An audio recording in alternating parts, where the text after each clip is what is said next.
Good morning, everybody.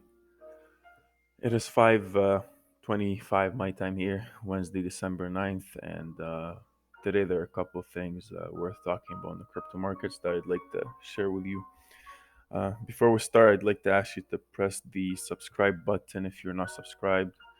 We put out those videos and news early morning every day, so any critical news that you need to know about or any articles that are worth mentioning, we try to share as soon as possible here on YouTube and in our Discord, which I'll leave the link to in the description below. Also, if you like the content, then please press the like button. If you have any comments that you'd like to share with us, then just please share, and we'll take a look into it and take it into consideration. Anyways, so yesterday we saw Bitcoin dropping below the anticipated support level we had at 18,500 or 600. So for the longest time here, we saw Bitcoin create this floor on the bottom with the lower highs that we were having. Everybody was anticipating it going back up here and then playing around for a bit, but uh, it fell down. So now we spoke about this a while back. If we go to the monthly channel, we kind of look at this in a more very macro level. Right now, just like I said before, the monthly chart is extremely overextended.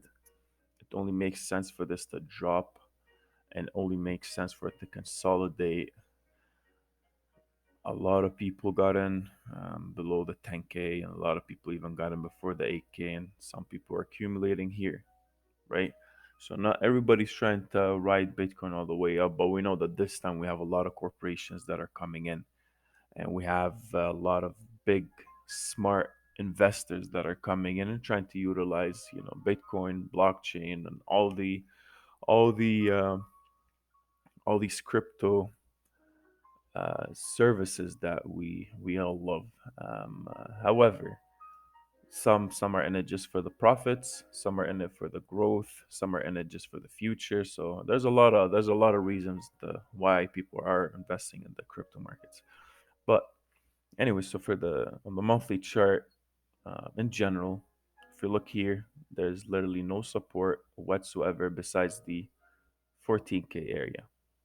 This right here, right?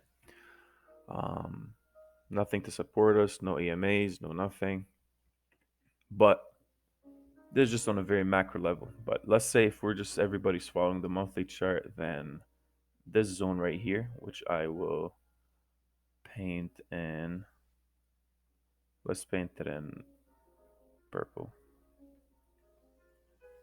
So this is the monthly known support. Now, if we need to go and get a bit more specific, we'll go to the weekly.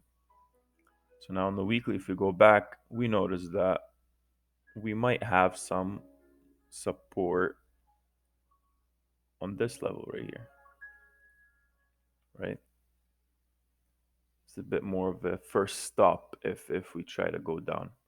Now that's at the 16,000. And if we get closer here, we see that we did actually react to it. That first drop that got everybody in Bitcoin scared. This is it. Looked like we fully actually reacted to that.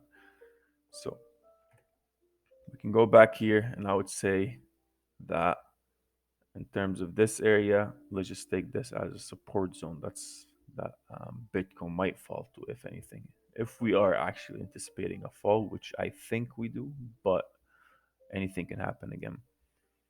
So now we go to the daily.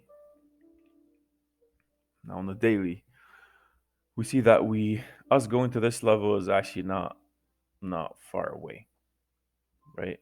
If we measure this, it's a 10% drop. Bitcoin drops 10-15%, like it's nothing, right? It's not a big deal, but this is the weekly support zone. This is the monthly support zone. Now, this is our 21 EMA, which we looked like in the first time we actually dropped a heavy drop. We reacted to it and we closed above it, and then we found support.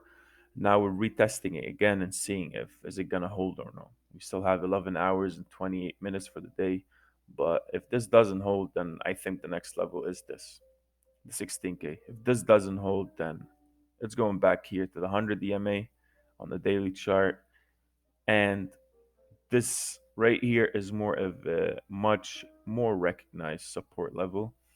It's much more of a validated support level. So depends on what happens here. If this doesn't hold and we actually start pushing towards this area, we will find some sort of support here. If this doesn't hold, we're going all the way back down to 4K, 14K. And I hate to say it. I know you guys hate to hear it, but we're being very objective here and just calculating all possible scenarios. Money flow is going down, even on even if we go on the weekly here, we're starting to see MACD. So if we're just talking about technical, we're seeing MACD going down. We see the RSI is way oversold. But anyways, besides that, this bull run is different. Everybody's talking. All corporations are coming in and all that. 100%. I'm fully for that. Just a couple of things to keep in mind though. A lot of regulations are coming. There's a lot of regulations that are coming right now for crypto. So it's gonna be a bumpy ride. This from the U.S. Department of the Treasury. This was put out a couple of days ago. Yeah, so this was put out on Monday.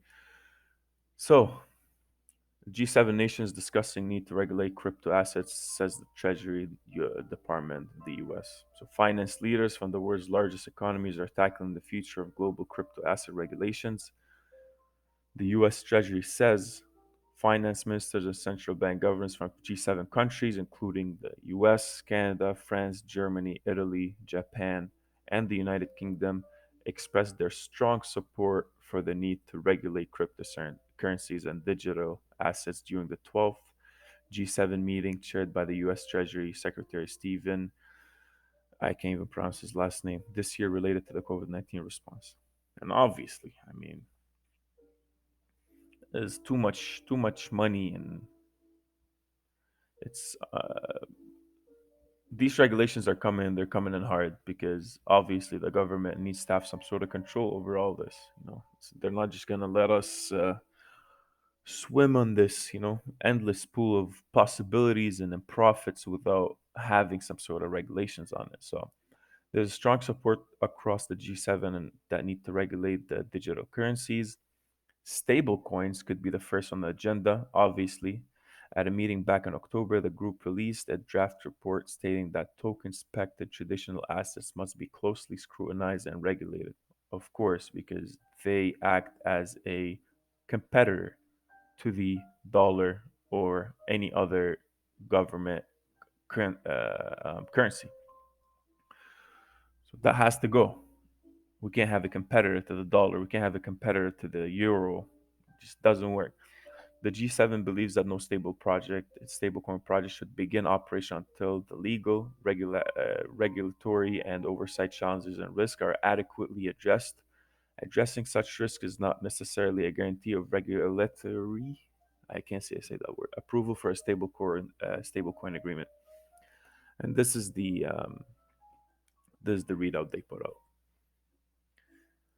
Um, that's including the heads of the IMF, World Bank, Financial Stability Board also joined the discussion, and the ministers and governors discussed domestic and international economic responses for COVID-19, and they also want to align their evolving landscape of crypto assets and other digital assets. Just to keep this short, a lot of regulations are coming here, and that's definitely going to affect this right here.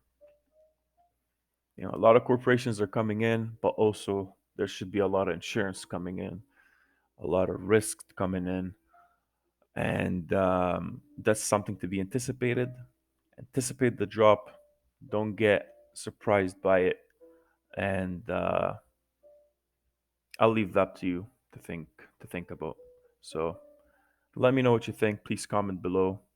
If you like the video, please like, comment, share, and subscribe, and join our Discord too. Have a great day.